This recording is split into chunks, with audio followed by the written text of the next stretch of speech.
Matiniches, matiniche, bien bonsoir tout le monde, bien bonsoir toute matiniche à l'on la terre, bien bonsoir tout spectateur Zouk TV, pas côté la Guadeloupe, pas côté la Guyane, pas côté la Réunion, pas côté toutes les outre-mer, et puis bien évidemment pas côté l'Europe. Nous qu'avons des autres, bien bonsoir. Au soir, eh ben, nous avons décatillé en TCG, pas même plaisir TCG, puisque les autres regardent l'actualité, et puis les autres regardent qu'il y a un boulement maille qui a levé à tout droit les travailleurs, et sans transition, je vais présenter les autres la même, mon Marie-Noël de l'année, bien bonsoir, mon de l'année. Bonsoir tout le monde, bonsoir la Martinique, bonsoir la Guadeloupe, bonsoir tout le monde au niveau de la terre, et puis. Et mon content d'être parmi les autres aujourd'hui pour porter les autres une des informations, les métiers là que exercer. Moi infirmière libérale et moi c'est présidente en syndicat infirmier Convergence 97.2 et voilà, moi ka vini parler bazot, moi ka vini mener une des informations les professions bazot au soir. Très bien, merci en pile mon de l'année. Donc nous avons rappelé que c'est présidente syndicat infirmière, Convergence 97.2. Tout à fait. Très bien, merci en pile. Et puis là même, nous avons passé, donc nous pas côté la santé, les soins, et puis là, nous avons passé par côté l'éducation matinique. Carl Toussaint, bien bonsoir. Bien bonsoir. Bien bonsoir. L'honneur et respect, Donc, moi, c'est Carl Toussaint, secrétaire général SENSA Martinique. Donc, moi, je viens aussi au soir présenter les autres en lot problème qui a posé Martinique dans le domaine de l'éducation. Très bien. Et puis bien évidemment, mon maïs de ça, moi pas qu'à marcher tout seul, moi toujours qu'à marcher. Et puis président moi qu'à présenter le R que vous tout connaissez.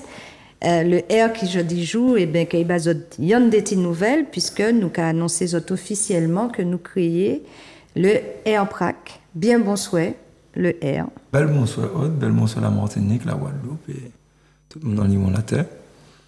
Effectivement, ma ravie, je pense que c'était quand même, mais autres savent, c'est le R, Rodrigue Petito.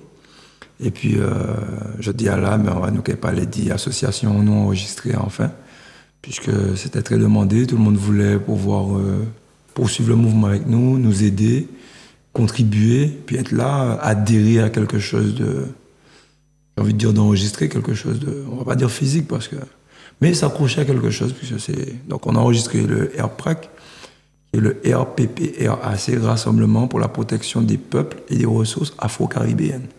Donc, on a l'ambition de pouvoir développer plusieurs branches sur la Guadeloupe, sur la Guyane, la Réunion et autres, pour que tout le monde puisse se retrouver dans le même combat, puisqu'on a sensiblement les mêmes problématiques. Donc, je pense que s'unir dans ce combat-là, ce sera beaucoup mieux et puis beaucoup plus probant. Donc, voilà. Très bien, merci. Et bien évidemment, je ne peux continuer cette émission sans saluer Emmanuel Granier, bien évidemment Manuela et notre camarade qui est à la technique. Et puis bien sûr, un bonjour spécial à Melowan qui se trouve actuellement à Paris, à Gladys, une autre membre du RPRAC et Chadis, bien évidemment, que vous avez déjà pu rencontrer sur ce plateau. Alors, comme nous venons de vous l'annoncer, l'actualité sociale au pays est assez particulière, pour ne pas dire assez morose. Et donc, nous avons pu observer cette semaine, dès le début de semaine, la Caisse générale de sécurité sociale a été, on va dire entre guillemets, embrigadée par les taxis conventionnés, hein, les transporteurs de nos malades à la Martinique. Et ils avaient un certain nombre de revendications et d'ailleurs nous attendons encore Olivier Labastide, qui normalement doit arriver dans quelques minutes. Donc nous patientons, mais nous aurons également ce volet-là concernant les taxis conventionnés transporteurs de malades à la Martinique. Alors voilà, si je vous dis perte d'identité professionnelle, si je vous dis manque de considération, si je vous dis manque de reconnaissance, si je vous parle de troubles musculo-squelettiques, si je vous parle de perte de revenus, d'inflation, est-ce que cela concerne vos deux professions? Marie-Noël. Absolument. On est en plein dedans et c'est vraiment l'actualité de la profession infirmière, pas que, visiblement. Et nous le déplorons beaucoup et ça crée beaucoup de départs, beaucoup d'abandon de la profession parce que, quoi qu'il en soit, nous sommes des mini-entreprises et il faut que ça tourne. Et à partir du moment où une entreprise ne rentre moins d'argent, elle est asphyxiée Très bien. Et c'est difficile, donc voilà. Très bien. Et donc, Madame Marie-Noëlle Delaney, aujourd'hui, quel est le contexte dans lequel vous vous trouvez concrètement? Alors, vous êtes une infirmière libérale depuis 18 ans maintenant, mais vous avez exercé avant cela, ça fait 24 ans que vous êtes infirmière. Voilà. Vous étiez dans un premier temps dans le milieu hospitalier et vous êtes devenue infirmière libérale. Je pense qu'avant toute chose, il faut qu'on plante vraiment le décor. Cette profession, que représentait-elle pour vous il y a 24 ans? Cette profession, c'était une nouvelle identité. Vous avez votre diplôme, vous commencez à vous créer l'identité, vous faites différents postes dans différents hôpitaux et vous continuez à aimer votre métier, vous êtes auprès des malades, vous êtes surtout à l'hôpital, et ensuite vous changez, parce que c'est une profession, une belle profession qui offre une possibilité d'évolution de carrière. Donc j'ai évolué en étant auprès des patients à leur domicile. Donc on rentre dans leur intimité, c'est un nouveau contact, c'est un autre travail. On le fait, on a beaucoup de compassion, on le fait avec abnégation et on prend plaisir à le faire. On pense à ses patients. J'ai commencé en métropole, donc il neige et tout ça. Il faut y aller assez tôt. Elle aura besoin d'aller acheter son pain. Enfin bref, on le fait avec amour. Et petit à petit, on se rend compte que les différentes lois, on perd cette envie, on perd cette niaque, on perd cette empathie. On perd cette compassion parce que finalement, on est asphyxié, on est au jour d'aujourd'hui dans un contexte de non-revalorisation de nos actes depuis 2012, donc 12 ans. Au mois d'octobre a été mis en place le bilan de soins infirmiers, qui est une forfaitisation de la prise en charge du patient dépendant à domicile. Donc avant, nous étions payés à l'acte, donc à chaque fois qu'on faisait un acte, nous étions payés. Maintenant, nous avons un forfait pour la prise en charge du patient à domicile. Et en octobre 2023, ça s'est généralisé à tous les patients. Et pour les patients lourds, on a une perte de revenus par jour et par patient de 3,15 €. Donc ça fait 12 ans qu'on ne vous a pas revalorisé vos actes. Alors qu'en face, le carburant augmente, le matériel pour aller travailler augmente, le véhicule que vous achetez, et tout augmente. Les réparations du véhicule, les charges sociales augmentent. Donc on ne vous a pas revalorisé depuis 12 ans. Et là, on met en place un bilan de soins infirmiers et on vous dit que vous allez gagner moins pour la prise en charge d'un patient lourd à partir d'octobre 2023 qu'avant. Très bien. Quelle profession, quelle entreprise accepte de travailler pour gagner moins? Très bien. Donc cela voudrait dire au-delà du fait que déjà la population est vieillissante, donc il y a une augmentation certainement du nombre de malades en hospitalisation à domicile. À domicile, oui. Et donc ça représente un désavantage certain pour vous. Oui, ça représente un désavantage, plus pour certaines que d'autres, mais quand même, c'est le fait même qu'on nous propose moins de revenus pour une prise en charge équivalente 12 ans plus tard. Intellectuellement, c'est difficile, moralement, c'est difficile. On a l'impression de reculer, d'être déconsidéré, Voilà. Et tout augmente en fait. Donc, Et avec une pseudo-revalorisation de 25 centimes, alors que dans le même temps, par jour et par patient, vous perdez 3,15 €. Voilà, par patient lourd. C'est les patients pour la dépendance. Les patients dépendants, c'est-à-dire un patient dépendant, c'est un patient qui a besoin de l'intervention de l'infirmière pour les actes de la vie quotidienne, pour le laver, pour lui donner ses médicaments, pour le mobiliser, pour éviter qu'il fasse des escarres et tout ça. Et bien souvent, ce genre de patient-là, c'est matin et soir. Et voilà, donc vous vous occupez d'un patient lourd et on vous dit, en septembre, vous avez une certaine rétribution et en octobre, elle est diminuée. Donc, ce qui fait, c'est que petit à petit, ce genre de patient lourd aura du mal à trouver une infirmière. Une infirmière, parce qu'on a une entreprise qu'on doit faire fonctionner. On a beau être infirmière, mais c'est le mythe selon lequel l'infirmière brasse de l'argent. Brasse de l'argent, et puis l'infirmière, elle est bonne, elle est compatible. Ça remplit pas le ventre, ça remplit pas le bac à essence. Qui est d'ailleurs, disons-le, depuis ces 10 dernières années, on peut augmenter, on voit une augmentation réelle de 35% sur le carburant. 35%. Donc alors que nous rappelons que l'infirmière passe sur une journée de 8 heures. Vous passez combien de temps dans une voiture? Facilement 5 heures. Hein. Wow. Facilement, oui. Peut-être un peu moins, 3-4 heures. Mais en tout cas, on circule beaucoup. Par jour, par exemple, on peut faire 120 km par jour. Puisque les allées, les venues, la baume... un plein par jour? Non, pas un plein. Parce que un plein, c'est à peu près... tous les 3 jours? Tous les 3 jours. Tous les 3 jours. Mais par exemple, je suis passée de 450 € d'essence... Mensuel à 500. C'est monté même jusqu'à 650 parce qu'à un moment donné...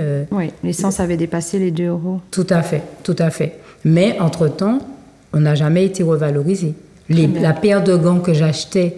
Avant Covid à 8,80 €, je le paye maintenant à 17 €. Oh, quand même. Très bien. C'est des exemples comme ça. Alors, donc, il y a combien d'années que vous l'achetiez à 7 €, 8 €? Et maintenant qu'elle est passée à 17, ça fait l'inflation s'est produite en combien d'années, là? En 2020, je me rappelle avant Covid. Avant Covid. Donc avant 2020. C'est vrai qu'avec Covid, ça a vraiment augmenté. Oui. Avant Covid, je payais 8,80 € la boîte de gants. Parce que j'ai acheté 200 gants. J'ai acheté un carton, 88 € quelque chose. Très bien. Et là, il faut compter 165 € le carton de gants. Et vous en avez combien par jour d'utilisés? Bon, je compte pas, mais quand... pourtant, moi, j'ai une petite clientèle, mais quand on a 20 patients, sur les 20 patients, on n'utilise pas tout le temps des gants parce que, par exemple, les dextro-insuline, on n'en prend pas. Mais quand on fait les toilettes, on fait le soin d'hygiène du patient 2 fois par jour, c'est 2 paires de gants. Ouais. Parce qu'on fait pas, c'est des gants à usage unique. Ouais. Donc voilà. Donc après, qu'est-ce que vous faites pour compenser? Vous changez en qualité, vous diminuez la qualité, pour essayer de compenser. On arrive à avoir des boîtes à 6,50 € maintenant, mais c'est une moindre qualité. Tout à fait. Donc parfois, pendant le soin, on peut se retrouver à changer le gant. Ouais. Et vous exposez vous aussi? Oui, mais de toute façon, on voit très vite quand le gant il est pas bon, donc on change, on s'expose pas, puisqu'on sait très bien que si on s'expose, les conséquences peuvent être plus lourdes. Mais voilà. Donc ce fameux mythe de l'infirmière libérale qui est fraudeur numéro 1 du secteur de la santé, aujourd'hui, c'est facilement démontable comme argument. Ah oui, c'est facilement démontable parce que déjà, pour facturer nos soins, si je peux vous montrer, ça s'appelle la nomenclature des actes, la NGAP, et il y a une quantité impressionnante d'actes. Tout ce que vous voyez en gras, c'est les différents actes. Après, il y a des règles de cumul. Des règles de cumul en fonction de quels soins et avec quels soins. Il y a des actes qui sont à 100% pris en charge. 100% de la valeur au départ. Oui. Le deuxième est à 50%, le troisième est gratuit. Ah oui, carrément. Oui. Le troisième est gratuit, mais toujours avec l'achat du gant, le déplacement du carburant pour aller chez le malade. Oui. Mais on considère que le troisième même soin, dans une journée, Et oui, au cours d'une séance de soins peut être gratuit. Au nom de quoi? Au nom de quoi? Au nom La qu'on paye un petit peu moins d'URSSAF, puisque la Sécu participe à la gratuité de nos cette charges d'URSSAF. Donc, si les soins n'étaient pas dégressifs, ils appellent ça le soin dégressif, on paierait plus d'URSSAF. Oh là là. Mais c'est après, nous avons l'impression, en tout cas moi j'ai l'impression que si tous mes actes étaient facturés, je m'en sortirais. Après, c'est selon la sensibilité de certains. Il y a des collègues qui préfèrent avoir moins de charges. Moins de charges. Et puis, oui, parce que ça reste quand même un acte réalisé par un être humain. Oui, tout à fait. Qui a pris de son temps. Oui. D'accord. Pour faire cet acte. Pour faire cet acte, tout à fait. D'accord. Et il y a des actes qui sont gratuits alors qu'on prend le temps de le faire. Ça rallonge le temps passé chez le patient. Et voilà. Mais bon. Bien, très bien. Alors, du coup, on va aller dans le vif du sujet parce que c'est vrai qu'il y a un autre aspect que je souhaitais aborder avec vous, Marie-Noëlle Delaney, c'est surtout, on a des aidants familiaux, oui. C'est vrai, tout comme on peut ne pas en avoir. Tout à fait. Ce qui représente pour vous peut-être une part non négligeable de personnes qui accompagnent vos patients. Oui. Et est-ce que vous êtes d'avis à dire que malheureusement on a une population vieillissante et des aînés de plus en plus abandonnés? Ah oui, on a des aînés, parfois la seule visite c'est l'infirmière. Hein. J'attends dans Pepla. On avait entendu. Hein. Écoutez bien. On a des patients, la seule visite c'est l'infirmière. Et quand, même parfois il y a des enfants, mais quand on a besoin de quelque chose, on a plus vite fait d'aller chercher nous-mêmes. Ah là là. Que d'attendre sur les dents, que d'attendre que l'enfant passe et tout ça. Et ça, sauf que maintenant, et ça c'est gratuit, sauf que maintenant avec la pression financière, avec l'inflation, on a de moins en moins envie de le faire et on a de moins en moins les moyens de le faire. On a de moins en moins de scrupules de ne pas le faire. Très bien. Je vous dis très honnêtement. Moi, aller à la pharmacie, c'est bon, je ne vais pas à la pharmacie. Est-ce que vous avez entendu, ça c'est très important qu'on le précise quand même, vous avez une personne qui vous annonce qu'elle perd 3,15 € par jour et par patient pour ses patients lourds à domicile, qui vous annonce qu'elle connaît une inflation de 35% sur son carburant, qui vous annonce effectivement que sa boîte de gants est passée de 8 € à 18 € et qui en plus, les véhicules, bien évidemment, il faut qu'ils soient robustes et que eux aussi, aujourd'hui, sont de plus en plus chers. Et dans le même temps, chers aidants, chers membres de la famille, quand vous manquez à vos obligations familiales, l'infirmière encore se dévoue pour aller chercher peut-être les couches, les médicaments que vous n'avez pas mis à la maison. Et ça, vous pensez bien que, comme on dirait en Haïti, ça c'est mettez charge sous dôme. C'est-à-dire que vous chargez finalement l'infirmière libérale comme une espèce de mulet et avec comme seule récompense parfois le mépris de la profession parce qu'on s'imagine que son gros 4x4 c'est pour se promener alors lorsqu'elle vous dit qu'elle a 8 heures de travail et qu'elle fait 5 heures. Elle peut aller jusqu'à 5 heures par jour et en plus de devoir penser à ses propres enfants et à son propre mari, à sa vie personnelle, et bien la voici en plus en train de prendre la charge de l'aidant familial qui aurait pu au moins la soulager. On est obligé de dire à ce moment-là que ça crée un environnement totalement anxiogène. Ah oui, un environnement anxiogène, délétère parce que on est accablé par les indus qui sont souvent pas notifiés. Alors donc, on va parler pour que tout le monde comprenne. Oui. Alors des indus et on a parlé d'indus et de saisie sans notification. C'est donc ça voilà. Donc par exemple en ce moment il y a une vague de retenue sur les honoraires. Bien souvent les collègues décrivent qu'elles n'ont pas reçu des courriers. Bon, il y en a qui reçoivent le courrier, mais qui sont négligents, qui n'ont pas le temps d'aller dans la boîte aux lettres et qui ne voient pas qu'on leur demande des malades et en plus de ce que les aidants ne font pas. Que la sécurité sociale, le pôle infirmier leur a réclamé des pièces justificatives qui bien souvent ont été données déjà et perdues. Dans les 4000, comme les feuilles de soins, là. Comme les feuilles de soins, tout à fait, parce qu'il y a des collègues qui vont déposer les pièces justificatives. Elles ont même parfois des tampons comme quoi ils ont déposé. On leur réclame. Il faut le faire. On leur réclame. Et si dans un délai, il y a une procédure, vous n'avez pas donné les pièces justificatives, il y a la rétention. Mais quand vous avez reçu le courrier qui vous dit il nous manque telle et telle pièce, vous avez un délai pour le faire. Mais souvent, les collègues disent « je n'ai pas reçu ». Et donc, quand on interpelle la caisse dessus, ils disent « ah non, les courriers sont envoyés ». Mais en même temps, il faudrait pouvoir prouver que vous avez envoyé les documents parce que je ne pense pas qu'une infirmière délibérément aurait laissé pourrir la situation et se retrouver en difficulté. Dernièrement, j'avais une collègue au téléphone qui était vraiment dans une situation compliquée. La société de crédit l'a même appelée pour lui dire que si elle ne trouve pas une solution tout de suite, ils vont lui prendre la voiture. Ouais. Quand vous prenez la voiture à l'infirmière, ça veut dire qu'elle vous doit de l'argent et vous prenez son outil principal de travail. Et, dégringolade. Dégringolade, quoi. Donc c'est rajouter de la souffrance à de la souffrance, en fait. Et donc, il y a vraiment lieu de trouver un terrain d'entente avec la sécurité sociale pour éviter ce genre de truc qui est au moins une preuve de l'envoi de la notification, que les notifications soient vraiment envoyées. Et pourquoi pas virtuel aussi?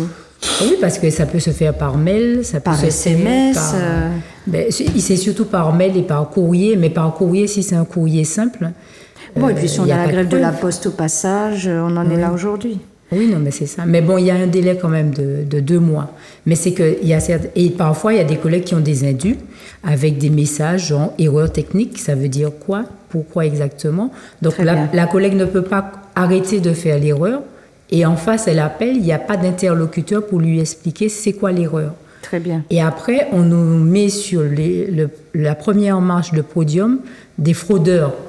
Donc, dans tout métier, il y a certainement des fraudeurs. Je ne suis pas là pour dire que les infirmières sont vertueuses, il y a déjà ils ne trichent pas, je ne suis pas là pour dire ça. Il y a certainement des fraudeurs. Mais franchement, je doute fort que ça soit la majorité de la population. Et accabler comme ça une profession, c'est créer un écosystème anxiogène, un écosystème délétère qui fait que plus d'une infirmière a envie, et il y en a beaucoup qui ont déjà laissé la profession. Justement, et ce sera le dernier point que nous aborderons après. Nous passerons la parole aux autres camarades autour de la table. Donc justement, la compassion, l'empathie sont mises à rude épreuve. Et donc, ça entraîne effectivement les infirmières libérales bifurquent. Alors, elles bifurquent selon 2 cas. Soit elles changent totalement de profession, soit elles retournent à l'hôpital. Oui, il y en a qui retournent à l'hôpital, il y en a qui changent de profession, qui ne veulent même pas entendre parler du soin. Et puis, sur le terrain, il y en a qui choisissent les soins. Oui. On choisit. C'est-à-dire aller faire une prise de sang à un patient qui habite peut-être de manière très éloignée, alors que la prise de sang depuis 2012, c'est 6,30 €, avec 2,50 € de déplacement, enfin 2,75 € depuis le 28 janvier. Oui, avec les 25 centimes d'augmentation. Voilà, 2,75 € depuis. Eh bien, on se dit, bon, ça ne va pas être rentable, on ne va pas jusque là-bas. Très bien. Donc, ça veut dire que si on est une infirmière libérale de Sainte-Marie et qu'on est appelé à Grand-Rivière pour une piqûre... Non, mais de toute façon, sur Sainte-Marie, en général, on reste sur Sainte-Marie. Parce que c'est vrai que c'est une très grande commune aussi. En fonction du cabinet le plus proche. Par exemple, dans Sainte-Marie, il y a un quartier qui s'appelle le Trou Grec, qui est vachement éloigné du centre-ville. On m'appelle là-bas pour faire une prise. On m'appelle là-bas pour faire une prise de sang, pour faire une toilette. J'y vais pas. J'y vais pas parce que la route est mauvaise, j'y vais pas parce que trop de kilomètres, je choisis mes soins. En fait, d'une manière générale, on choisit. Donc, et pour conclure, ça voudrait dire qu'aujourd'hui, la profession de d'infirmières libérales est passé de 1600 infirmières libérales en 2020. Et aujourd'hui, en 2024, nous sommes passés en 4 ans de 1600 à combien à peu près Le dernier chiffre que j'ai entendu au mois de mai, c'était 1146. 1146, waouh. Ouais. Infirmières titulaires, et puis il doit y avoir 150 remplaçantes. Mais comme dans les 1600, c'était les infirmières titulaires, donc en restant infirmières titulaires, 1146. Donc il y a vraiment... du burn-out. Du burn-out, il y a des gens qui abandonnent. Et on n'est pas... qui ne reviennent pas. Donc il y a un recyclage de la profession d'infirmière libérale qui s'étiole. Il y a un turnover. Et il y a un gros turnover, et il n'y a pas de recyclage. C'est-à-dire qu'il n'y a pas de nouvelles qui arrivent pour essayer de rééquilibrer. Si, il y a des nouvelles, mais bien souvent, il y a, par exemple, on voit des départs de personnes qui se sont installées il y a 4 ans. OK. Et qui partent du territoire ou qui abandonnent?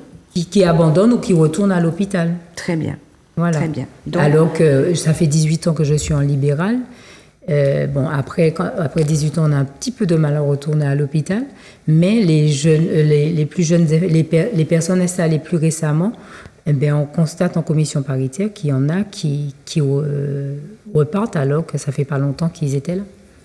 Très bien, donc on peut conclure que d'un métier il y a 24 ans qui était une vocation, aujourd'hui ça ressemble presque à du travail alimentaire. Ah oui, c'est purement alimentaire. On cherche une solution pour s'en sortir parce que faire le métier ne fait plus sens en fait. Très bien. Voilà. Et donc, est-ce que vous comptez dans les prochaines semaines, les prochains jours, vous réunir afin de comme le syndicat des taxis, avoir des entretiens avec la Caisse générale de sécurité sociale? On ne va pas parler de mouvement de grève, c'est pas en mode, grève, c'est pas en mode, mais malheureusement, vous n'avez plus trop le choix. Oui.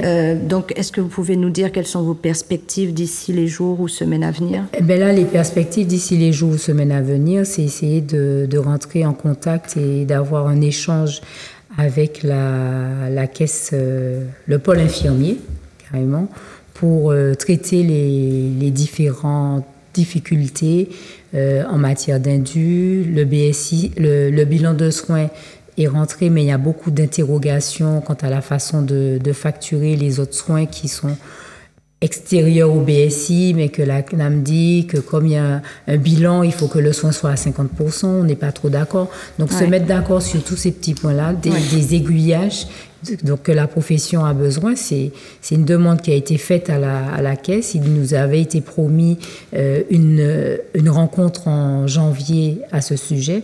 Janvier est passé et on n'a pas eu la rencontre, alors que depuis octobre, la profession est en attente.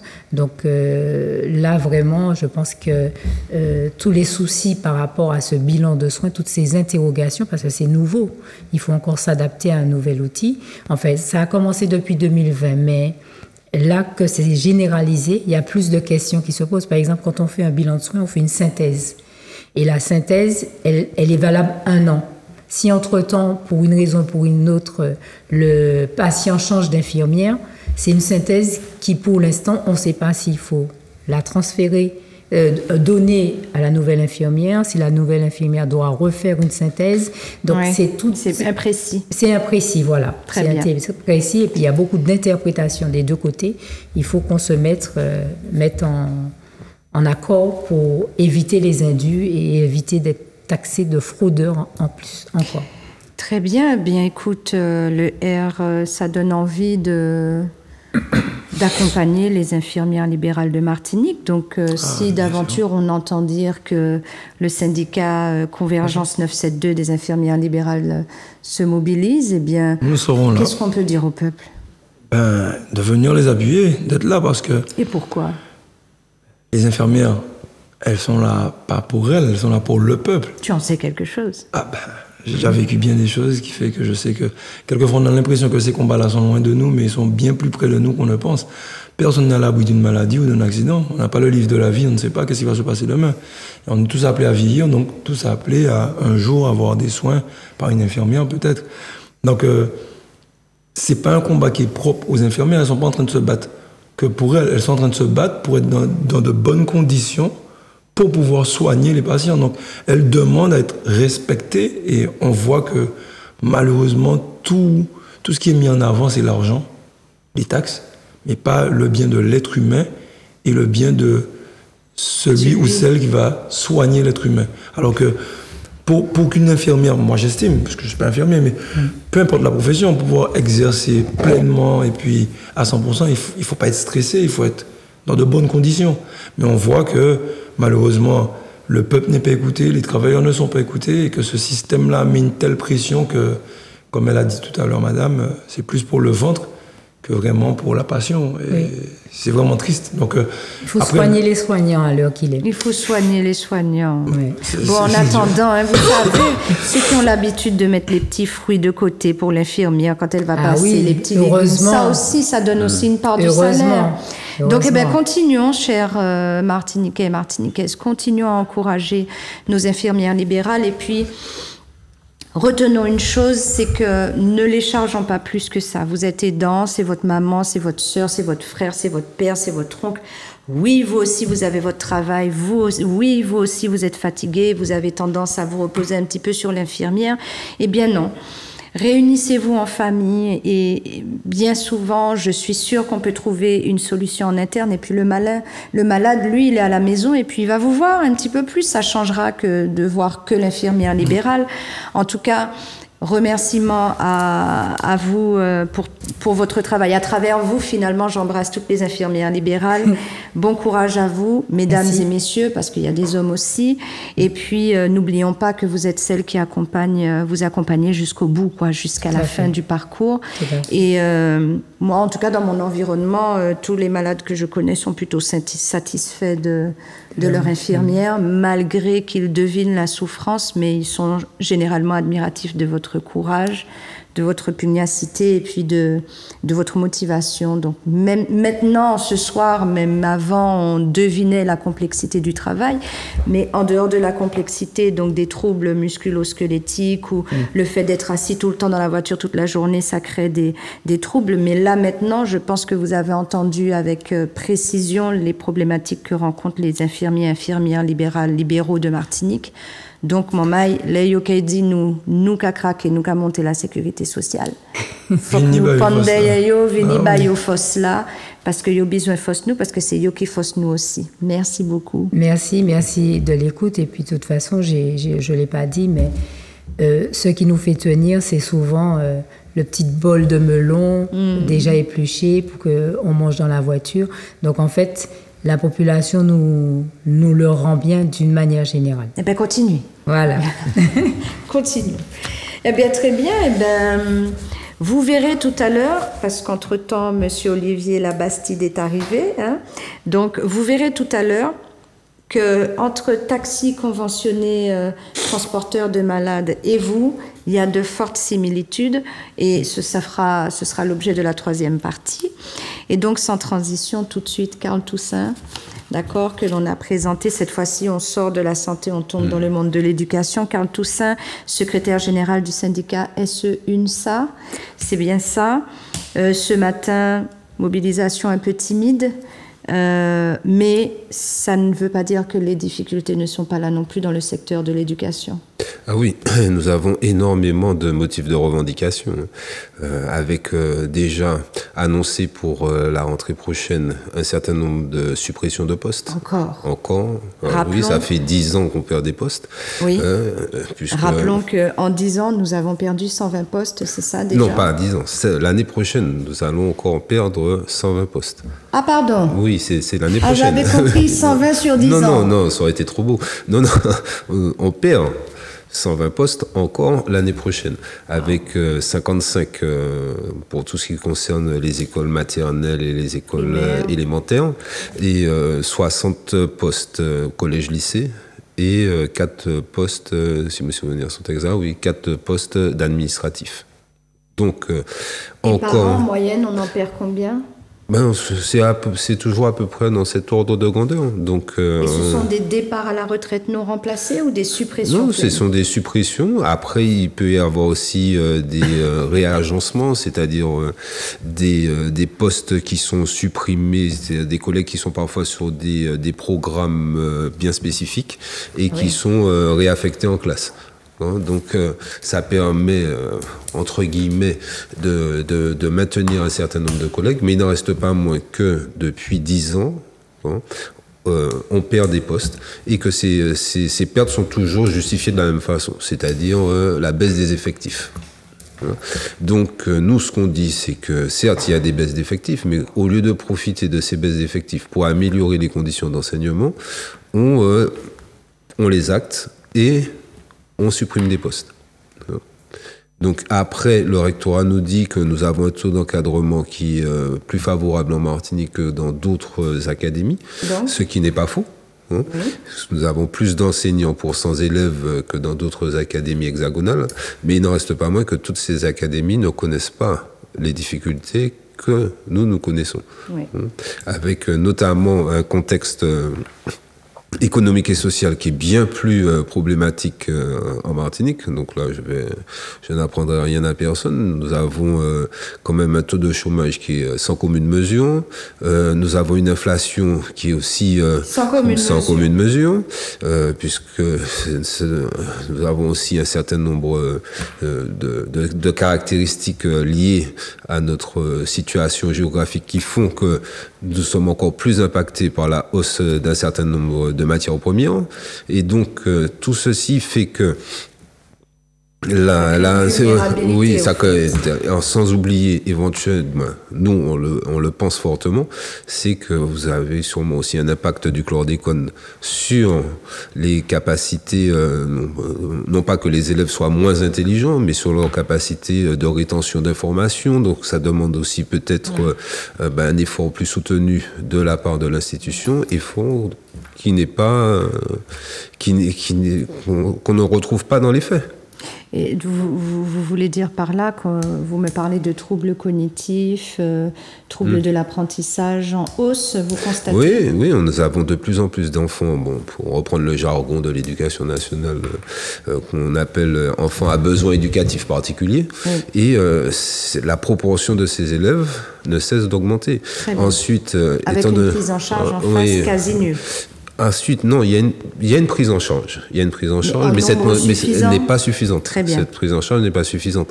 Et étant donné qu'aujourd'hui, avec ce qu'on appelle l'école inclusive, ces élèves sont en milieu ordinaire, donc dans les classes, nous sommes tout à fait favorables à ce que ces élèves soient en milieu ordinaire, mais qu'on nous donne les moyens de l'inclusion. Or, ces moyens sont de plus en plus, ne sont pas suffisants. Donc, ces élèves sont, on pourrait dire, en situation de maltraitance. Oui, à la marge. Et les collègues sont aussi en situation de maltraitance. Parce que quand vous avez des élèves, par exemple, autistes, ça nécessite une prise en charge particulière.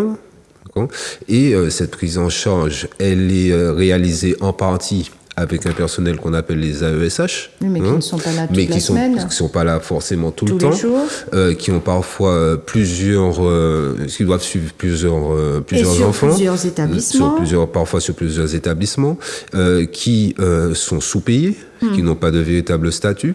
Donc tout ceci contribue aussi à aggraver les conditions d'enseignement sur toute l'académie et qui peuvent, évidemment, ont des impacts sur les résultats scolaires. Et anti-question Mancapozo et AES là, donc assistant plan qui Kavini Souchen, c'est là. Il y a dépend aussi du syndicat SE-UNSA? Oui, nous, on syndique aussi. Tout personnel, l'éducation nationale peut entrer le SE-UNSA. Oui, nous, on syndique à la fois les enseignants, mais aussi les personnels d'encadrement, à savoir ici les CPE. On syndique aussi les psychologues de l'éducation nationale et aussi les contractuels, les personnels de vie scolaire, ainsi que les AESH. Très bien. Un petit coucou aux AESH. Effectivement, vous faites un travail remarquable aussi et nous savons aussi que vous n'êtes pas très valorisés.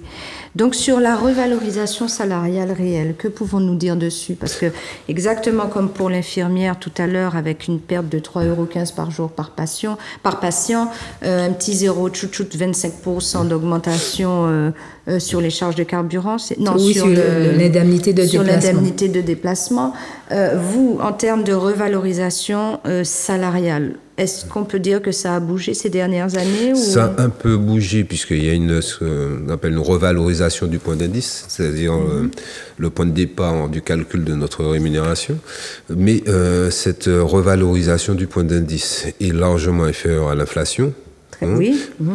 Ensuite, elle intervient, comme pour les infirmières, quasiment après 10 ans de gel. Donc 10 ans durant lesquels les salaires des personnels ont augmenté uniquement à l'ancienneté, c'est-à-dire qu'il n'y avait pas aucune autre revalorisation.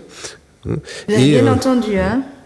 Et pour vous donner un exemple, si je prends 1980, un enseignant en début de carrière percevait environ 2,2 fois le SMIC. Aujourd'hui, un enseignant en début de carrière, c'est 1,1 fois le SMIC. Donc, il y a eu une très perte d'attractivité de ce fait de la profession et qui se manifeste puisque nous avons de plus en plus de démissions. Vous avez des collègues qui démissionnent. Nous avons de moins en moins de candidats au concours. Et donc, ça entraîne aussi des difficultés puisque l'administration est de plus en plus obligée, on va dire obligé entre guillemets, d'embaucher des contractuels. Donc encore des personnels précaires qu'il faut absolument protéger, mais il n'en reste pas moins que ça rend encore plus compliqué les conditions d'apprentissage réel dans les établissements scolaires. Très bien, sans parler peut-être également de la vétusté, donc on peut parler de manque de moyens sur l'académie depuis une bonne dizaine d'années. Est-ce qu'on peut dire qu'il y a suffisamment d'écoles? Enfin non, la population est vieillissante, mais sur le parc même des écoles, est-ce qu'il y a des réflexions? Est-ce qu'elles sont probantes? Est-ce qu'elles sont suffisantes? Oui, il y a des études qui sont menées concernant un certain nombre d'établissements scolaires. Il y a des fonds qui sont activés pour la rénovation de ces établissements. Mais évidemment, étant donné que le nombre d'élèves diminue, il y a un certain nombre d'établissements qui ont déjà été fermés. Par exemple, l'académie est passée de 320 environ établissements scolaires l'année dernière à 308 cette année. Donc il y a déjà eu des fermetures d'écoles. Ces fermetures d'écoles sont toujours de toute façon justifiées soit par la vétusté, soit par les pertes d'effectifs. Donc nous ne sommes pas a priori forcément contre des fermetures, mais encore faut-il que ces fermetures aient été suffisamment analysées en amont et notamment les répercussions éventuelles que cela peut avoir sur les conditions d'apprentissage des élèves, sur aussi l'attractivité des territoires, parce qu'on sait que quand une école ferme, ça entraîne aussi une diminution pour les acteurs économiques autour. Oui, ça a des répercussions économiques. La zone en question perd en attractivité. C'est ça. Donc ça n'aide pas non plus à ce qu'un certain nombre de zones de la Martinique retrouvent un certain dynamisme économique. C'est ça. Comme quoi, on dit l'école au milieu du village, on dit l'église, mais l'école au milieu du village... Oui, quand vous perdez l'école, quand vous perdez un certain nombre d'autres services publics, quand la poste ferme, quand l'école ferme, vous avez aussi une perte d'attractivité pour la zone et ça n'aide pas non plus au maintien sur le territoire, notamment des plus jeunes. Très bien. Et concernant la politique éducative même, qu'est-ce qui marchait avant et qui ne marche plus aujourd'hui dans l'éducation? Alors, qu'est-ce qui ne marche plus? Il y a un certain nombre de choses qui deviennent de plus en plus difficiles. Vous avez des classes qui sont de plus en plus hétérogènes, donc ça rend de ce fait, c'est notre métier, donc on va pas... On n'attend pas des classes homogènes, mais on a une hétérogénéité croissante qui rend de aussi, en termes de capacité d'apprentissage. On a aussi, dans certaines zones de la Martinique, notamment sur Fort-de-France, mais aussi sur le nord, une population d'origine étrangère qui est plus importante. Donc ces enfants, évidemment, ont toute leur place dans le système éducatif, mais il n'en reste pas moins que ça rend aussi les conditions d'apprentissage plus compliquées, plus difficiles. Donc nous, ce qu'on demande, en tout cas, c'est que tous ces paramètres soient pris en compte lorsqu'on décide du nombre de postes d'enseignants qu'il y aura dans l'académie. D'autant que ces suppressions, et là je peux faire un parallèle avec la santé, c'est que ces suppressions n'aident pas non plus à lutter contre le vieillissement de la population. C'est ça. Nous avons, avec ces suppressions, de plus en plus de difficultés à maintenir les lauréats des concours sur le territoire, puisqu'il y a moins de postes, donc moins de possibilités pour eux de rester en Martinique. Donc cette politique contribue aussi au vieillissement de la population. Donc on a des forces vives qui maintenant sont en Île-de-France et font des enfants en Île-de-France. Donc enfants dont on aurait bien besoin sur le territoire, ne serait-ce que pour remplir les écoles. Mais parce que contrairement à ce qu'on dit souvent, les Martiniquais ne font pas moins d'enfants. Simplement, ils les font moins en Martinique. Exact.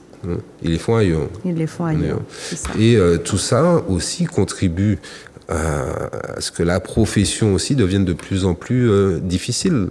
Parce que vous avez des enseignants qui aujourd'hui sont à charge d'enfants, mais deviennent aussi de plus en plus responsables, entre guillemets, de leurs parents. Donc c'est là où la question se pose entre l'instruction et l'éducation. Pourquoi l'avoir appelée éducation nationale ? On dirait que ça vous a alourdi encore plus votre champ de compétences. C'est-à-dire qu'on est passé de l'instruction à faire l'éducation. Les profs font l'éducation de nos enfants. C'est pas évident pour vous, n'est-ce pas? Oui, c'est pas évident. Après, je ne jette pas la pierre aux parents. Vu ce que vivent un certain nombre de parents avec des emplois précaires, des horaires décalés, des salaires faibles, s'occuper véritablement, s'occuper autant qu'ils le souhaiteraient de leurs enfants devient aussi de plus en plus difficile. Alors c'est très important ce dernier point que Carl Toussaint nous dit, parce que souvent nous on est sur les réseaux sociaux, et ce qu'on peut voir comme insultes qui fusent à droite et à gauche, et aussi on peut voir parfois des enseignants excédés de voir certaines choses et qui se permettent de dire oui mais on a des enfants mal élevés à l'école. Vous voyez, c'est dit des fois brut de décoffrage, parce que des fois l'enseignant se cache derrière l'anonymat, donc il en profite pour donner une bonne couche. Mais là, je pense que Carl Toussaint vous l'a dit de manière beaucoup plus apaisée.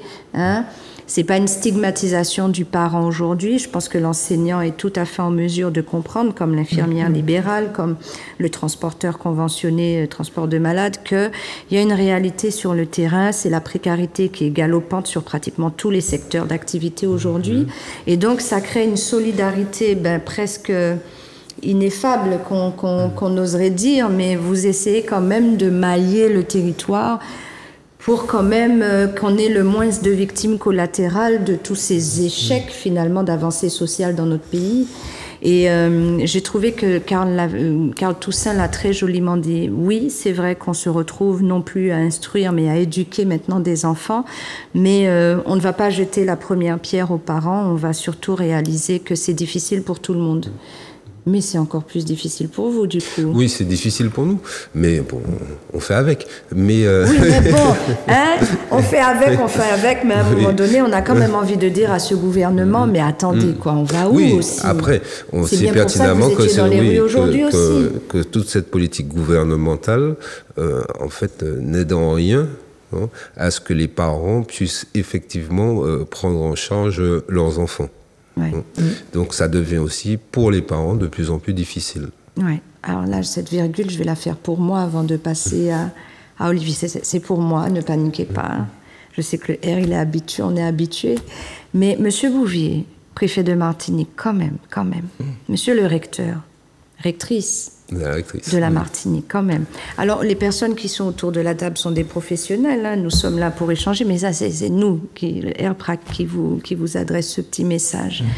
Bon, on aura toujours besoin de GIGN si on continue comme ça, hein, soyons clairs. Plus on va laisser les choses traîner, plus le gouvernement sera sourd aux revendications, là des transporteurs, là de l'infirmière libérale, là du champ de l'éducation nationale. Et bon, on va continuer à créer une espèce de société qui, en bombe gaz, quoi, hein, on vous traduira.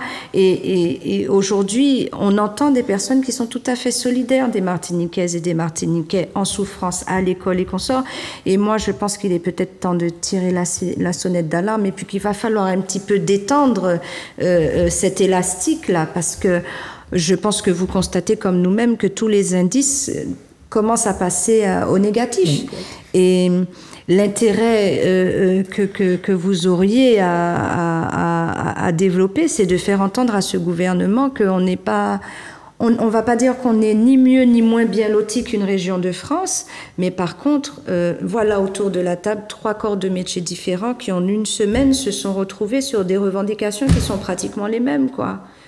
Donc, Monsieur Bouvier, je ne sais pas, on vous attend, hein, on vous attend. On a vu que c'est très facile, hein, de harceler Monsieur Pinto, de harceler Volcan, de développer le GIGN, d'envoyer des chiens dans nos forêts maintenant pour aller chercher 2 hommes qui n'ont ni violé, ni volé, ni blessé personne. Donc voilà, en attendant, hein, pendant qu'il y a une chasse à l'homme qui est en train de s'organiser dans notre pays, et ben voilà. Nous avons des personnes autour de cette table en souffrance et nous espérons bien que, et d'ailleurs le peuple doit aussi se mobiliser, monsieur le préfet, hein, le peuple doit se mobiliser parce qu'à un moment donné, peut-être que la peur fait qu'effectivement, la peur de perdre, parce qu'une journée de travail, c'est difficile à perdre, mais quand même, à un moment donné, le peuple... Hein, moi, je sais que si j'ai pas de transporteur conventionné, vous pourrez pas emmener ma mère à l'hôpital. Si j'ai pas l'infirmière libérale, parce que la ménare est remplie, elle sera hospitalisée à domicile, je ne sais pas poser de piqûre, par exemple, je ne sais pas faire de prise de sang. Et demain matin, moi, j'ai besoin d'aller travailler. Et puis, mes enfants, j'ai besoin de les instruire. Donc, si tout ce monde est en souffrance, vous êtes très bien placé pour le savoir. On ira vers des grèves, vers des soulèvements, vers de la désobéissance civile, alors que la clé, la solution, elle est là. Pendant qu'on inonde des milliards sont versés aujourd'hui à des actionnaires dans des entreprises, eh bien voilà, on a nos contributeurs, parce qu'avant toute chose, on parle d'eux, c'est pas des mendiants, ce sont des contributeurs. Vous payez l'impôt, vous payez des impôts bien chers, des taxes bien chères. Pareil, hein, pour vous, alors qu'on vienne pas me sortir les 40%, c'est un argument qu'on pourrait entendre dans le secteur privé, ça c'est vrai, mais en attendant, même là, on va toucher 40% au profit. Donc, on va, hein, monsieur Bouvier, j'espère et j'ose espérer, au nom du RPRAC, quand il y aura les prochains soulèvements de nos infirmières, de nos infirmiers, de nos transporteurs, de l'éducation nationale, du secteur de la banane, eh bien qu'on n'aura pas des gendarmes avec de lacrymogène ou bien des gardes à vue comme on a vu aujourd'hui la situation des agriculteurs en France. Voilà. Merci beaucoup, Karl. C'est moi qui vous remercie. Et on va passer au débat tout à l'heure avec notamment les auditeurs que nous saluons encore ce soir. Et sans transition, on continue avec Olivier Labastide. Bonsoir, monsieur Labastide. Excusez pour le petit retard. Je suis vraiment désolé. Non, mais pas de souci, ça arrive, vous inquiétez pas, on est entre nous, il n'y a pas de souci. Donc vous êtes le président de la Fédération départementale des taxis de Martinique. Donc on dit la FDT 972. Non, en fait on dit FDTM, Fédération des taxis de la Martinique. Fédération des taxis de la Martinique, c'est pas plus compliqué. Fédération des taxis de la Martinique, d'accord. Et vous êtes affilié à la FNDT. Voilà, à la Fédération nationale des taxis. D'accord. Donc ce dont nous allons parler aujourd'hui, c'est un phénomène pareil, néfaste sur votre profession, qui vous touche aussi bien la Martinique, mais qui touche aussi le territoire hexagonal. En fait, les Outre-mer, la France. Dès que c'est un territoire français, les taxis conventionnés que vous représentez sont dans la même situation aujourd'hui. Oui. Alors, on va informer la population, notamment sur vous aussi, comme les infirmières, les infirmiers, et comme dans l'éducation nationale, on voit une diminution de la qualité de service à travers le transport des personnes malades aujourd'hui. Alors, est-ce que vous pouvez, en quelques mots, me dire un petit peu en quoi consiste votre profession ?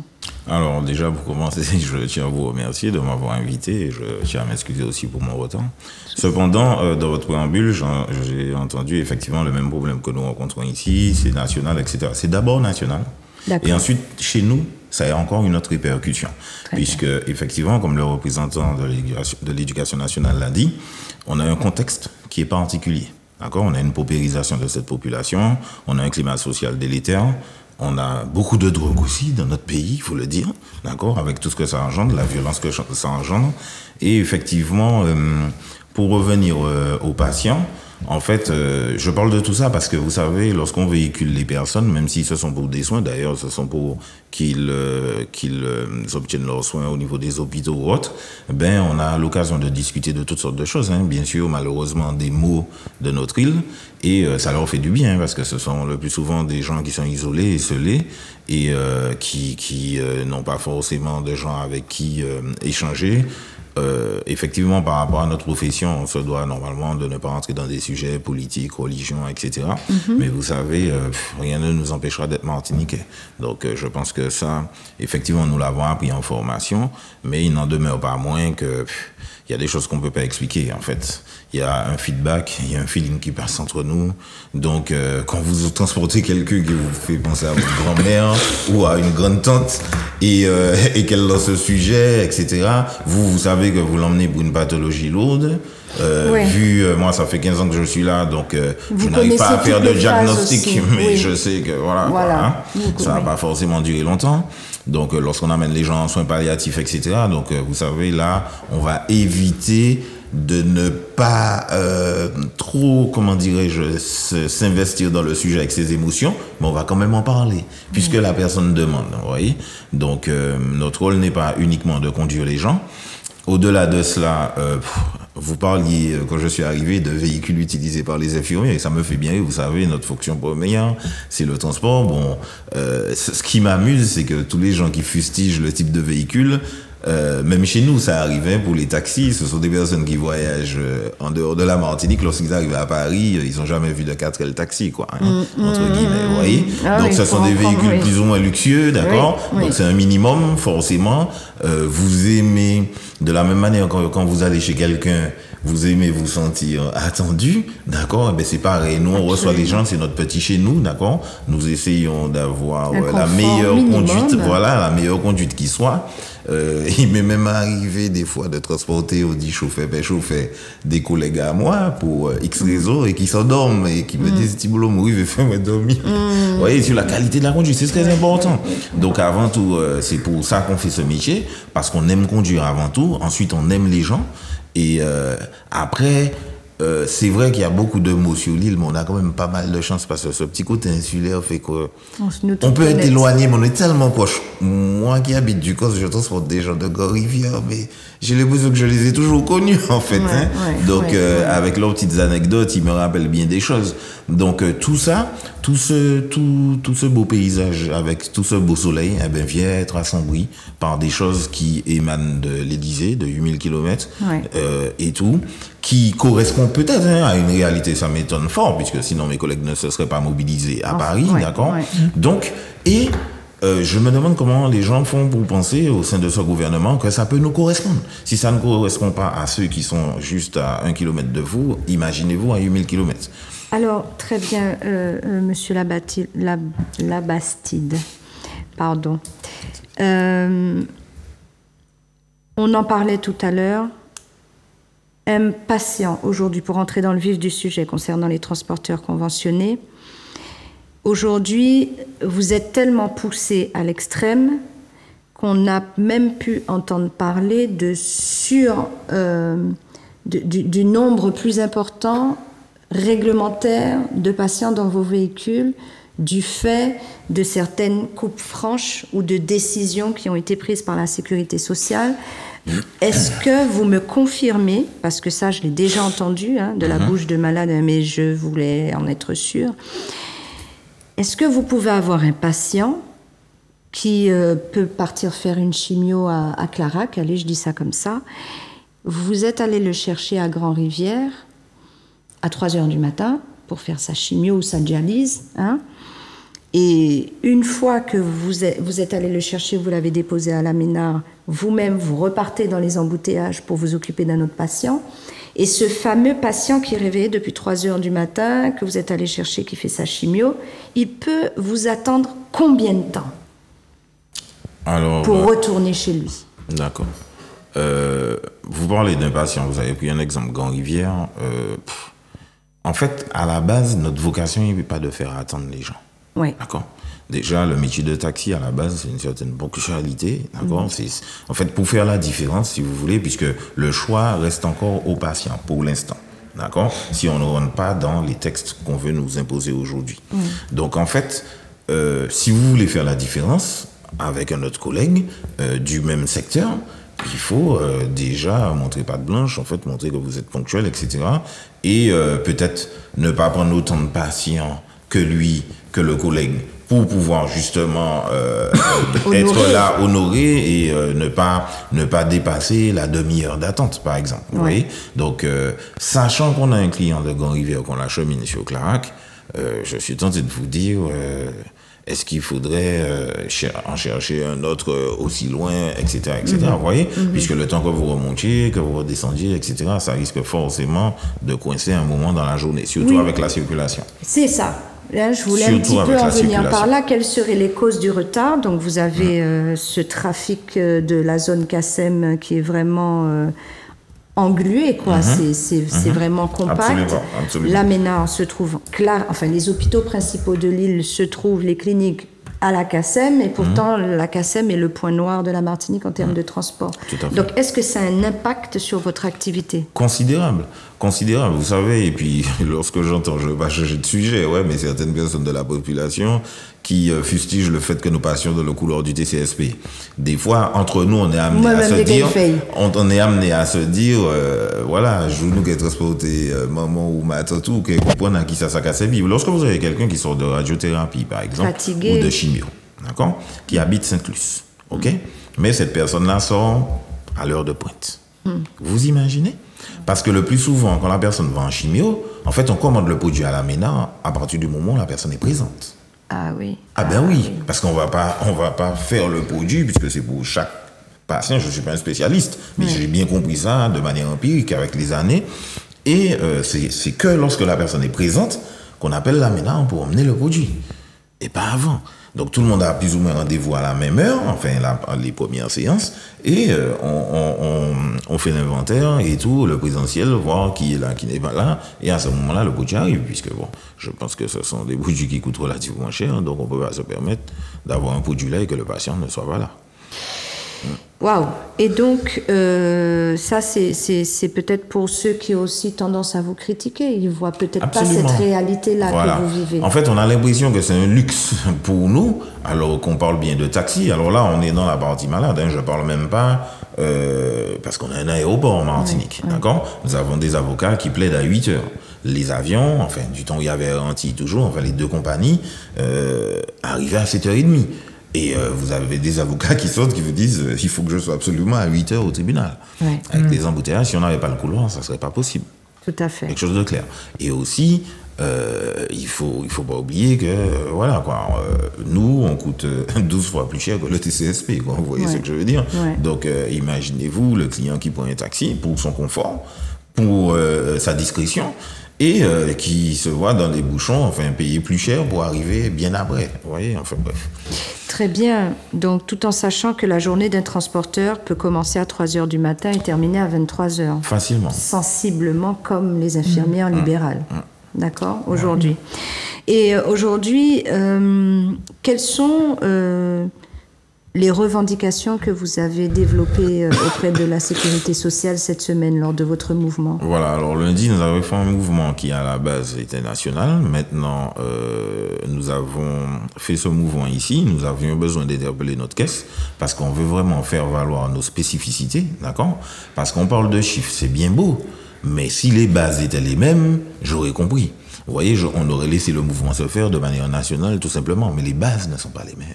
Très bien. La vie, elle est tout autre ici. Voilà, elle donc est excessivement chère. Est-ce qu'on reviendra sur le même constat que vous deux, que les deux syndicats? Complètement. Mais par contre, les chiffres qui sont établis sont les mêmes. Les modes de calcul sont les mêmes. Ouais. C'est ce qui est incompréhensible. Par contre, sont les mêmes à notre désavantage. D'accord? Parce que les calculs ne changent que lorsque c'est pour, excusez-moi l'expression, hein, je ne veux pas être virulent, mais lorsque c'est pour spolier la population. Oui. D'accord? Les modes de calcul sont différents. Donc, moi, je vais rester sur ce qu'on disait, par exemple, pour l'achat de véhicules, l'entretien des véhicules, etc., toutes les charges que nous avons, d'accord? Et sans compter, hein, de toutes les façons, moi, je conseille à mes collègues d'essayer d'aller voir un kiné au moins une fois par mois. Parce que nous restons assis longtemps, parce que ça aussi, hein, donc nous restons assis longtemps. On a le stress de la circulation. Ah oui, ça, oui. On a effectivement, parce qu'on prend beaucoup sur nous, hein, il faut pas croire, hein, les gens qui rouspètent, bon, il y a un accident sur la RN5, donc vous devez faire un sacré détour. Donc en fait, vous avez finalement, au lieu de récupérer une personne, vous êtes obligé de récupérer celui-là et celui-là, parce que si vous faites l'aller-retour, alors là, ça va durer jusqu'à je ne sais pas quelle heure.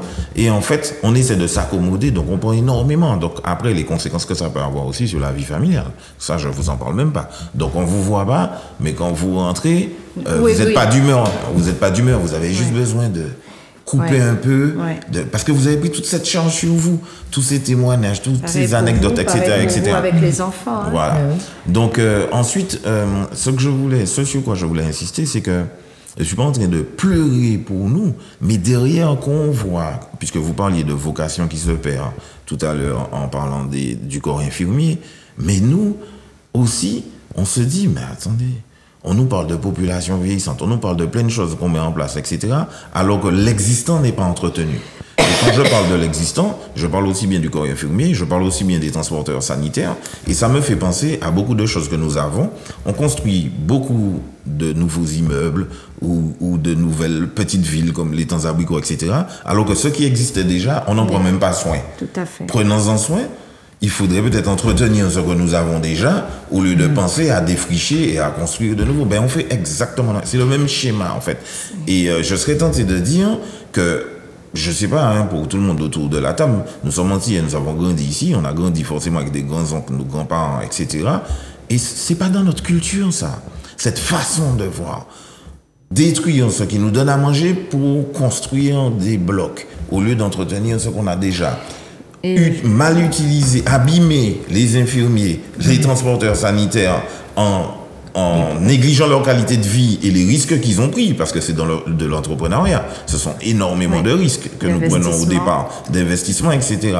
Dire que pour que la caisse fasse des économies, on va, si je puis dire, abîmer ces personnes, abîmer ces entreprises qui sont pourvoyeuses d'emplois. C'est ça. Alors, chers téléspectateurs, écoutez bien ce qu'il vient de dire. Le pôle de la sécurité sociale, vous êtes en négociation avec, c'est avec la sécurité sociale que vous négociez vos conventions, les éléments de vos conventions. Et ce que vous pouvez affirmer aujourd'hui, c'est que grâce au développement de l'hospitalisation à domicile, du coup, les hôpitaux ont moins de coûts, au fait, finalement, par patient. En fait, c'est surtout le côté ambulatoire qui a été développé depuis quelques années, d'accord? Les gens, on les garde moins à l'hôpital. Donc, on leur donne tout simplement un bon transport, d'accord? Ainsi, VSL ou taxi, d'accord? Ça coûte bien moins cher qu'une ambulance. Et nous conduisons les gens relativement tôt aux différents points de santé. Ils se font opérer, soigner, enfin, en fonction, ça peut être cataracte ou autre, etc. Et au lieu de passer un séjour de 2 jours ou 3 jours à l'hôpital, le soir, on les ramène chez eux. Donc, ça évite une hospitalisation plus longue qui coûte beaucoup plus cher.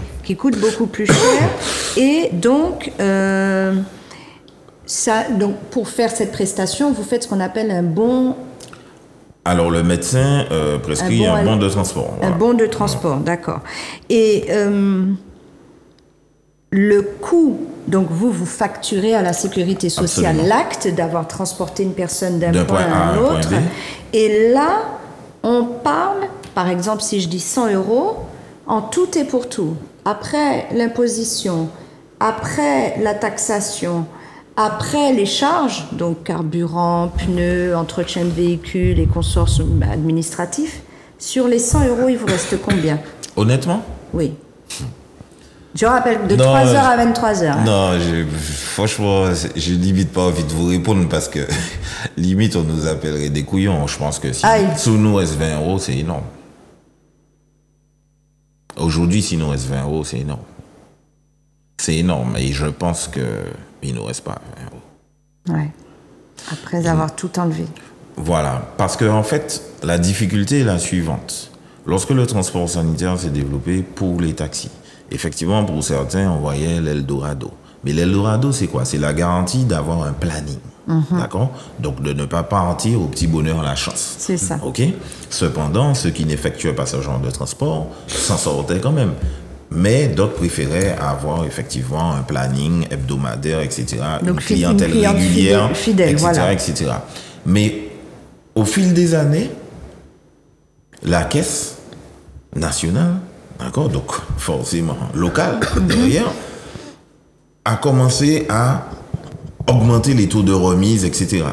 En même temps, vous avez l'UOSAF qui ne cesse d'augmenter. Alors, jusqu'à maintenant, demandez-moi le mode de calcul. Moi qui ai fait des études scientifiques, je ne cesse de demander du temps où c'était le RSI, quelle est votre formule pour pouvoir calculer. Enfin, je veux avoir une proportionnalité. Dès que tu me donnes la formule, j'intègre les chiffres et je comprends pourquoi tu me demandes autant. Mais non, on ne vous demande pas. On prend sur votre compte. C'est pas pareil. Et d'ailleurs, j'ai entendu plein de choses sur le RSI, comme quoi que son existence même serait remise en cause. Voilà. On entend plein de choses maintenant avec toujours, excusez-moi de revenir sur ça, avec cette culture française où il ne vaut mieux ne pas dire, vaut mieux ne pas machin, etc., etc.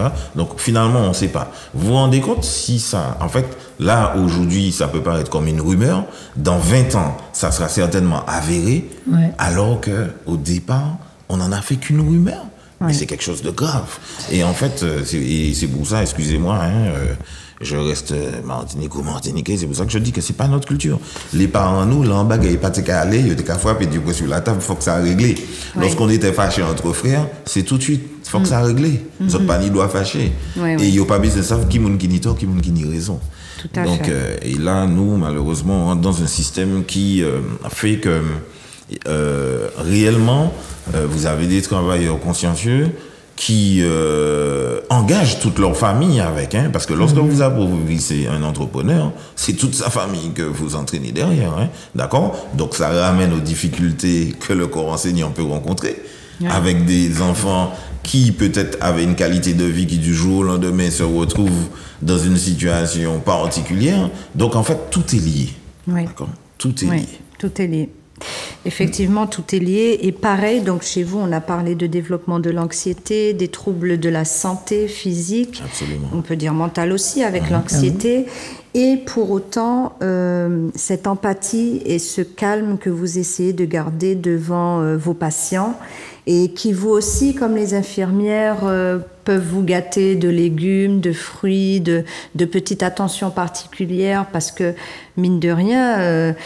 voilà, vous pouvez rester aussi des heures, enfin des dizaines de minutes avec vos patients dans la voiture, vous en voyez souffrir.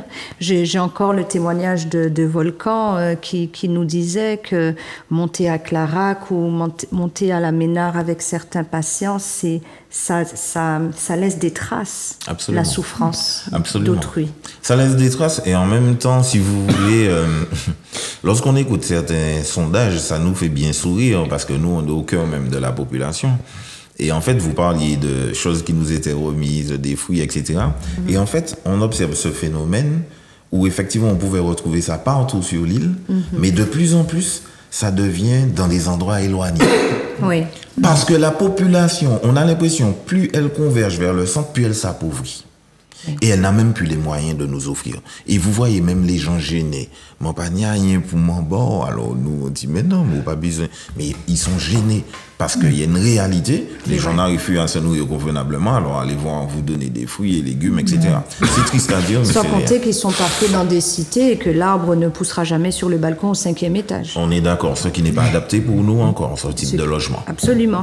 Et enfin, parce que vous êtes très souvent sur la route, donc on a bien vu que l'accès à la voie du TCSP vous est proscrite, que certains sont dans le marronnage, mais aujourd'hui, l'axe routier martiniquais, qui est vieux de plus de 60 ans, on peut dire, il n'a pas trop changé. Est-ce que vous, en tant que transporteur, vous avez une visibilité sur le réseau routier martiniquais et quelles sont, selon vous, les pistes qui pourraient vous permettre d'améliorer vos conditions de travail sur la route? Par exemple, vous sortez de Ducos, votre patient est à Brasserie-Lorraine. Mon patient est à Brasserie-Lorraine, ça dépend de l'heure. Si c'est le matin tôt, Enfin, l'option... On parle d'embouteillage. Non, j'entends. L'option aurait été de faire par Bois-Rouge, Monte-Pito. Je suis tout de suite à Brasserie-Lorraine. Mais ça, il est hors de question de faire ça. Vous allez rester coincé à Monte-Pito et vous n'allez pas comprendre ce qui vous arrive. Donc, est-ce que vous êtes d'avis de penser qu'il serait temps, même pour vous, infirmière libérale, la question vous est posée aussi, est-ce qu'on n'a pas modernisé notre réseau routier en expropriant certains grands propriétaires terriens pour faire passer des routes qui seraient réservées au personnel soignant ou aux transporteurs de la santé? Pour aller à Mango-Vulsin aujourd'hui, on traverse combien de champs de canne ou de bananes? Vous voyez ce que je veux vous dire? Je vois. Donc, est-ce qu'il ne serait pas aussi plausible que vous soyez en mesure d'apporter ces revendications-là, qu'il faut vous trouver un système routier qui vous soit prioritaire? Aussi bien pour les pompiers, bon, les pompiers, on s'en fiche, ils prennent la voie du TCSP, mais vous, les gendarmes, si vous coincez vous avez une amende? Nous, taxi? Oui. Non, je pense que le jour où ça se fera, personne ne passera dans le TCSP. Je vous le garantis. Ni le TCSP d'ailleurs. Ni le TCSP lui-même. Tu as entendu le R? J'adore. Donc, alors, par contre, vous savez, le problème, il est tellement grand que là, vous parlez d'une composante de la solution. Ouais. D'accord? Ouais. Mais la solution première, parce que on a beau parler, effectivement, j'entends ce que vous dites par rapport à, effectivement, combien de champs de canne on aurait pu traverser pour... Mais vous savez, moi, j'ai un gros souci avec le contre-pouvoir économique, vous voyez? Parce qu'un businessman, ça reste un businessman, ok? On a un contre-pouvoir économique qui est censé nous appartenir, nous, le peuple, d'accord? La première grosse solution par rapport à notre réseau routier, ça aurait été de rattraper ce retard de 50 ans sur le transport. Ouais, d'accord? absolument. Après avoir dépensé autant d'argent, on a encore plus d'embouteillages qu'avant. Jamais Je ne sais pas vu si ça. vous vous rendez compte. Jamais vu Donc, ça. tout ça parce qu'il n'y a pas de bonne volonté, d'accord? Peut-être qu'effectivement, il y a des compromissions avec un tel et un tel, mais ce contre-pouvoir-là, nous ne l'avons pas. D'accord? Nos politiciens ne sont pas fidèles à nous. Très C'est bien. une réalité. Très bien. Et on va passer au téléphone dans quelques minutes. Et ce sera une question que je vous poserai à tous les quatre, à tous les trois, puisque nous avons la chance d'avoir 3 syndicats aujourd'hui. Nous qui souhaitions approcher ce monde, nous voici autour de la table. C'est vous dire combien on suit vos actualités. Qu'est-ce que vous pouvez... là, vous êtes 3 syndicats de 3 secteurs différents. Qu'avez-vous en commun ? D'accord? Qu'avez-vous en commun tous les 3? Et selon vous, y a-t-il une solution qui peut être apportée s'il y a une solidarité qui s'opère en même temps? Alors, ce que nous avons en commun, après avoir entendu les 2 autres intervenants, c'est déjà une dégradation manifeste des conditions de travail. Donc, non seulement en termes d'activités concrètes, mais aussi en termes d'organisation, de pénibilité, de troubles qui se développent de plus en plus, quelles que soient les professions. Donc déjà cette dégradation des conditions de travail réunit un certain nombre de corps de métier. Et ça, j'ai oublié de le préciser, mais le SE fait partie d'une confédération qui s'appelle l'UNSA, et qui rassemble des salariés à la fois du secteur public et du secteur privé. Très bien. Donc déjà au niveau de l'UNSA, nous avons aussi, nous discutons entre nous de toutes les problématiques qui se posent, quels que soient les corps de métier et quel que soit le statut des travailleurs, qu'ils soient des travailleurs du secteur public ou du secteur privé. Très bien. Donc il y a à la fois une dégradation des conditions de travail et aussi une dégradation des rémunérations, puisque à la fois chez les infirmières et chez les transporteurs, on constate que le travail fait n'est pas reconnu à sa juste valeur. Et c'est ce qui se passe aussi dans le corps enseignant et qui démobilise aussi de plus en plus. Très bien. Donc on vous retrouvez avec des travailleurs qui sont de moins en moins motivés, qui connaissent de plus en plus de difficultés. Forcément, il y a des répercussions négatives sur le service qui est rendu. Très bien. Très bien. Et est-ce que le peuple vous manque pour vous faire entendre? Le peuple, il est... moi, je pense que... Gardez vos réponses, oui. hein, je l'ai vu. Le peuple... je crois pas au grand soi, donc je ne pense pas que... Donc on ne croit plus en 2009. Non, c'est pas que je crois pas en 2009, mais 2009, c'était une conjoncture particulière. Mais est-ce On ne qu'en sait 2009 pas peut si ressurgir, cet là alignement, entre guillemets, des Les étoiles planètes. La galaxie, galaxies. peut se réaliser de nouveau. Surtout qu'il y a une telle campagne sur les répercussions, entre guillemets, négatives qu'aurait eu le mouvement de 2009. Que à mon humble avis, ce sera encore plus difficile d'avoir une mobilisation de cette ampleur. Mais il n'en reste pas moins que c'est nécessaire que les gens soient de plus en plus informés. Et c'est là que moi, je vous remercie d'être là ce soir, parce que ça permet aussi d'informer les Martiniquaises sur des réalités concrètes. C'est-à-dire ne pas être uniquement dans le discours, dans les grandes idées, mais par exemple, quand monsieur parlait de serait-ce que transporter un malade du COS à Montgovulsin, les difficultés que cela peut générer, quand même parler des soins, de la non prise en charge d'un certain nombre de soins ou de la gratuité du troisième. Quasiment, parce que j'ai appris aujourd'hui que soigner pouvait être forfaitaire, donc pas forfaitaire, dégressif. Dégressif, donc, oui.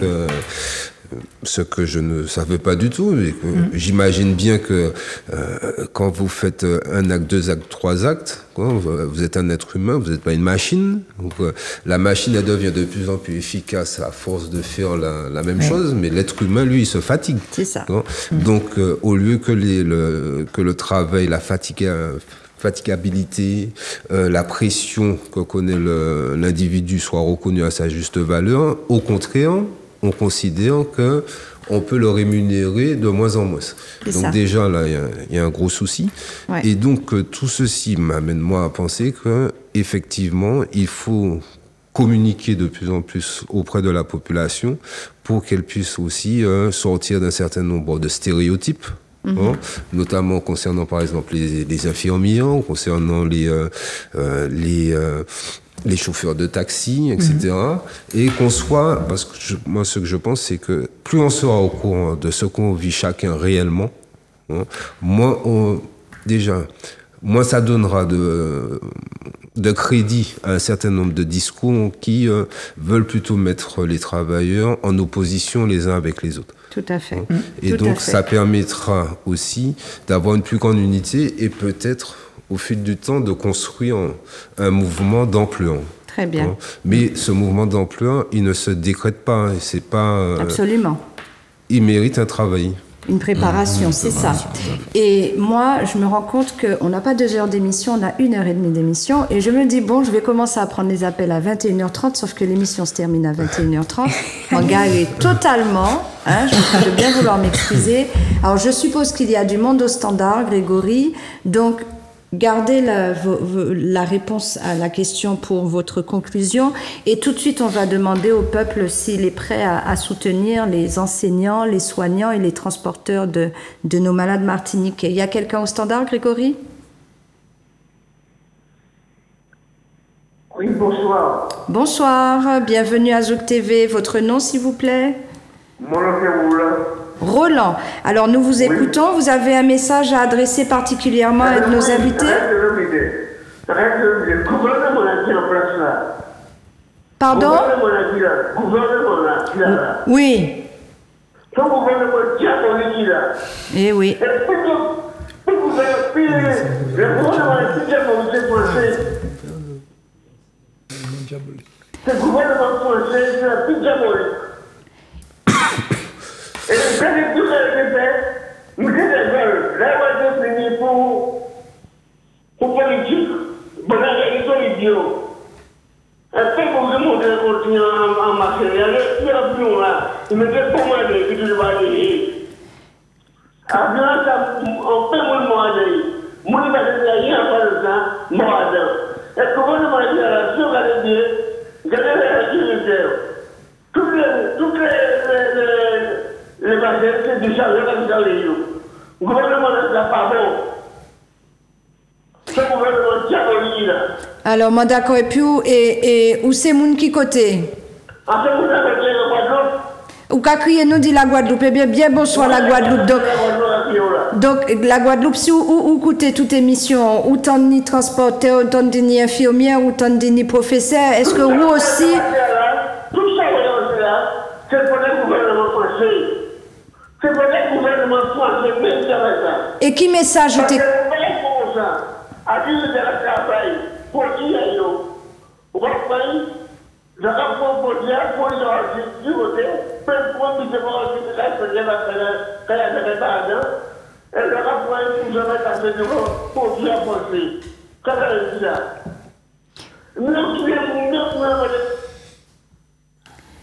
Alors Roland, nous carré messieurs téléphone en coupé. Nous carré messieurs en pile depuis la Guadeloupe. Nous avons d'ailleurs salué toute peuple Guadeloupe. Est-ce que nous n'y avons l'autre monde? Non? Très bien. Alors, Roland, on n'a pas tout compris, mais en tout cas, on a compris qu'il en veut beaucoup au gouvernement et je suppose que son âge avancé, il doit être un vrai témoin de notre histoire, au fait, hein, le R. Donc, bon, je pense que les autres appels, ils auraient tourné autour de l'insatisfaction, Monsieur Bouvier. Tout à fait, mais moi, j'ai entendu des êtres humains, de divers corps de métier.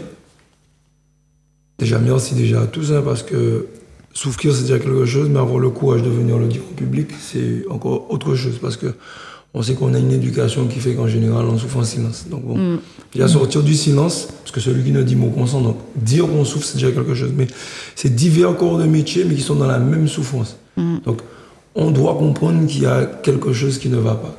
Et parce qu'on a parlé de 2009 brièvement, je vais aller très vite, je sais qu'il ne reste pas beaucoup de temps.